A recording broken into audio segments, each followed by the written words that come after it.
Hi, I'm Dr. Anne Sylvestre. I'm a board-certified veterinary surgeon with focus in flourish. Today we're going to talk about preventing iatrogenic tears that can occur when catheterizing a male cat. And I know in general small animal practices, we have to catheterize male cats on a pretty regular basis. And being able to prevent iatrogenic tears from occurring, or at least decreasing their risk of occurrence, I think is very important to do. So we're going to talk about that, but then please watch till the end, because I will also talk to you about how to manage such a tear should it occur in one of your patients. So don't panic if that occurs. Let's just discuss how to manage this patient. Let's get started. In this radiograph, a bit of dye has been injected in the urethra of a cat, and you can appreciate that the dye is leaking dorsally and there's a tear in the urethra. You don't always need the radiograph to confirm this, because when a tear occurs, often, not always, but you often do feel that the catheter has protruded through the urethra. So you have a good indication that that has happened. And it usually happens in cats that have had to undergo multiple catheterizations, either because they're very difficult to unblock or they keep on reblocking and you have to keep on recatheterizing. And of course, if they have stones or grit sitting in the urethra, that can compromise the integrity of the urethral mucosa and put them at higher risk again for that urethra to become torn with multiple catheterization. Fortunately, we don't see it often, but when we do see it, it's just devastating. It feels horrible. This slide is just a quick reminder of the different components of the male cat urethra. And if we start with the abdominal component of the urethra, it is a very lengthy component. The abdominal component of the urethra in cats is much longer than that in dogs. And this is important, and we'll come back to this later. You then have the prostate gland, and from the prostate glands to the bulbourethral glands is the pelvic component of the urethra. Then you get from the bulbourethral glands to the external orifice of the urethra, and that's the penile urethra. Now, the penile urethra is surrounded by the erectile tissue of the penis itself, so the corpus cavernosum, corpus spongiosum, and that offers a bit more protection to that urethra because there's more tissues directly around it, as opposed to the pelvic urethra, which is just urethra itself. There's nothing else around it. It's important to note that the cat's urethra takes a couple of very sharp turns, especially when you go from the pelvic urethra to the penile urethra. And you can appreciate in this radiograph how that pelvic urethra takes quite a ventral turn as it becomes the penile urethra. And this cat here on the right that is being prepped for a perineal urethrostomy, you can see that the penile urethra is really in a dorsal ventral direction, and the upper arrow actually points to the entrance of the pelvic urethra. Therefore, if you catheterize a cat and you try to get through that very sharp angle, your catheter is bound to hit the dorsal wall of the pelvic urethra, or the area of the pelvic urethra, area around the bulbourethral glands. And this is typically where a tear, not exclusively, but often where a tear can occur when catheterizing a cat. In order to prevent damaging further the urethra that has been catheterized multiple times in a cat, there are certain things we can do, and that's going to include selecting a proper catheter for unblocking, and that's often a personal preference. I'm going to forewarn you right now. adjusting what I call the urethral line, and expanding the urethra with some saline. Let's take a closer look at all of those. In order to unblock a cat, there are several different types of catheters at your disposal. And I will say everybody seems to have a personal preference. So the olive tip catheters, for the life of me, I can never get one of these work, but I do know that a lot of the ER docs in our hospital really do like these. They're stiff, they have that little bulb, and they do maybe give you a little bit more control, and the bulb itself actually tends to be it's a little gentle, it's a little rounded. My personal preference is the good old Tomcat catheter, and that was probably because it was either the olive tip catheters or the Tomcat catheters in my era when I was starting out, so I became used to using the Tomcat catheter and I got good at it. But it is stiff, you do have to be very careful with it.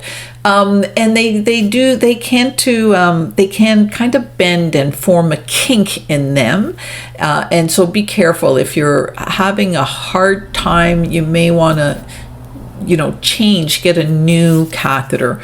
As far as I'm concerned, it doesn't matter closed versus open. A lot of people have a different opinion on that, and I respect those opinions, but I personally don't appreciate a big difference between closed and open. Slippery Sam's picked up a lot of favorable comments, I'm going to say, when they came out. Those that use the Slippery Sam's certainly do seem to love them. Again, I just did not develop the habit of using them because by then I was so good with the Tomcat catheters, but a lot of success with the Slippery Sam. Clearly way more expensive than a Tomcat or an olive tip catheter. However, we measure success in, non-torn urethras rather than maybe how much money is spent to unblock it. And more recently, although, a good 15 at least years now, the Mila catheters have come out, and they come in a variety of lengths, but to unblock, you're going to want to preferably use a shorter length. You're going to have a bit more control. Indwelling, that's a different story, and we'll talk about that in a bit. But the Milas are very nice. They do have a stylet, and I'm always cautious with styleted catheters. I personally have not used a Mila to try and unblock a cat. I have tried the other three, but I've never used a Mila. But these are all accessible to you, and learn to use learn to use one of them well is what I have to say. It is really important, I think this is probably the single most important thing, is to make a point of what I call adjusting that penile urethral line. So let's get rid of that sharp bend between the penile and pelvic urethra. And you're going to do that by grasping the orifice, the opening, as you insert your catheter, once your catheter has been inserted, of the urethra, the penis itself, and you're going to straighten, physically pull up on that penis to straighten out that penile urethral line as much as possible, and put a bit of tension on it, right? Try to straighten it out and remove any potential curves. So tension, gentle traction, and elevating the penile urethra to the level as much as possible of the pelvic urethra. And finally, try to expand the urethra within the capabilities that it can expand within the restraints of its tissues, I guess I'm saying, by using some warm saline that you are going to pulse in to the urethra through your catheter.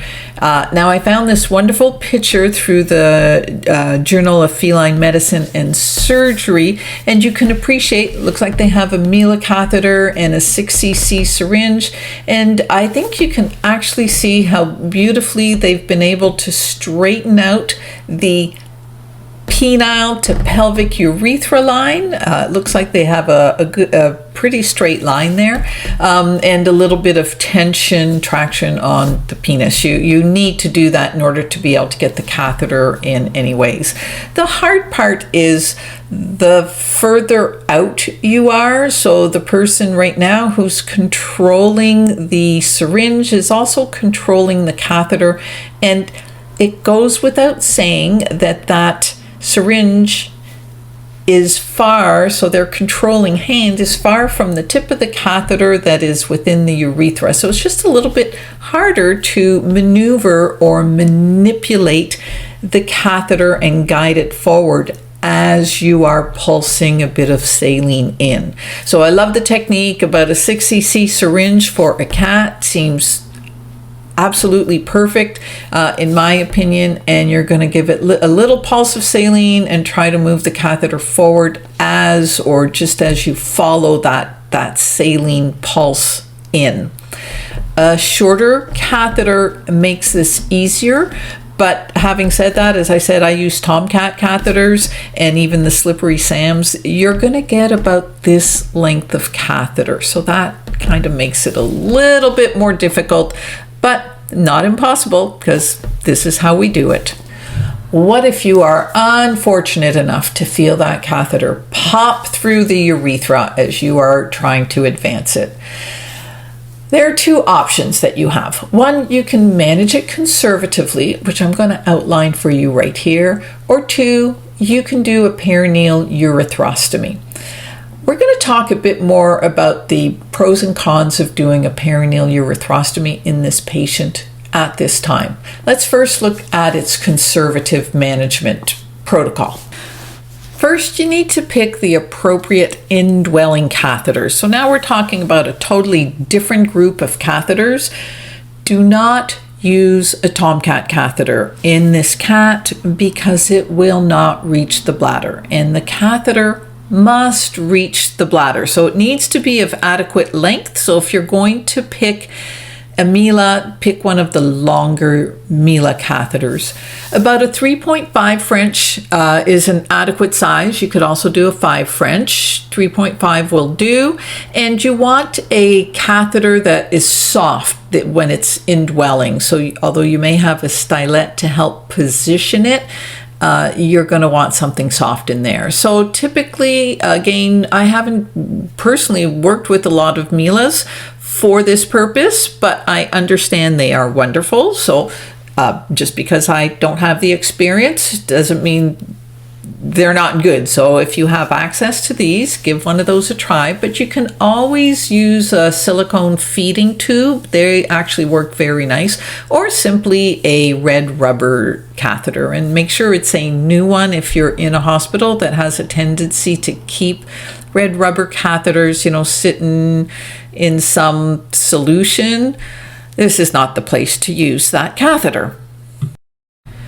Now what you want to do is do that straightening out of the pelvic and penile urethral line as we did earlier on, as I showed you earlier on, and with a bit of traction as well on the penis. But you also want to push the tip of the catheter down to the floor of the urethra as it's turning that corner. In other words, you're going to put your finger in the rectum of the cat and push down. You'll feel that catheter as it starts to enter the pelvic urethra and push its tip down so it runs on the floor of the urethra ventrally, therefore missing the tear altogether. Of course, once you feel you've accomplished this and the catheter is in fact in the bladder, and you'll know this because urine's going to flow out, which is always good, but I would still take a radiograph of just a lateral of the bladder just to make sure you can see your catheter within the bladder. It's actually not that difficult to do, but that's how you're going to get that urethra, that catheter past the tear in the urethra. So not too difficult, just get it done. Once you have the catheter in place, make sure you make it a closed collection system. I'm not talking about, you're going to, of course, secure the catheter in place on the cat. Make sure you have a closed collection system. Otherwise, you're going to end up with quite an issue because this catheter needs to stay in for 7 to 10 days. I have sent cats home. You need to have the correct client to do this with, right? Not every client's going to be able to manage this, but keep the cat in a crate, send them home. Otherwise, their hospital bill is going to be horrendous. And let them manage their pet and bring the cat back in 7 to 10 days. I just made that sound like you're going to put this catheter and immediately send the cat home. No, I would keep the cat in for at least a night or two and then send it home for the remainder of the 7 to 10 day period. I'm sure that makes sense to you as well. And that's usually all it takes for the tear in the urethra to self-heal itself. The cons of this type of management is that, well, you've got a cat that's, being managed by the owner for 7-ish days with a closed urinary collection system. That's not for everybody. And 2, the cat's risk of getting a bit of a stricture at that level, at the level of the tear, is a little higher than if this hadn't happened. So I think that goes without saying. So there's maybe a greater risk of complication. And you also need to think about the entirety of the patient. What is that urethra still look like? There's no point in doing all of this if there's still a huge stone left in the urethra. So if the patient's not a candidate for conservative management, then consider a perineal urethrostomy. I would also be considering a perineal urethrostomy if the tear occurred lower down in the penile urethra. Now, tears there, yes, they do occur there a fair bit as well, but the urethra is more protected by the surrounding cavernous tissue. So you don't tend to get the tear there as often, maybe as in the pelvic urethra, but that, remember, is also where all the stones tend to accumulate. So the obstacle itself can help to force your catheter out the urethra rather than following it. So a little bit of contrast, as you saw in the x-ray, will help tell you where the tear is. And if the tear is in the penile urethra outside of the body, then you have still a good, healthy pelvic urethra, which is where the perineal urethrostomy new opening needs to be. If your tear is like the one I show in the x-ray in this talk, at that pelvic urethra junction, I would prefer not to do a PU there at this time because it's already a bit of a difficult surgery, and now we're talking creating an opening over which we have had no control. It was there and created, and you need to make the existing tear work, and that's not always the best way to do it.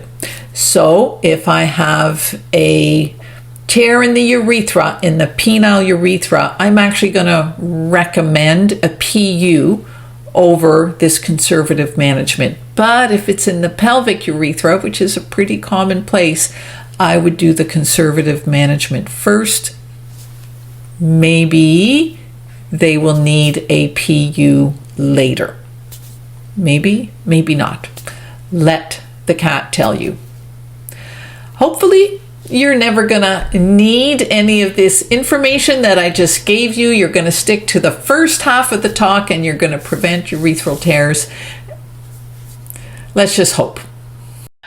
I hope you found this video helpful. Please hit the like button and subscribe to our channel.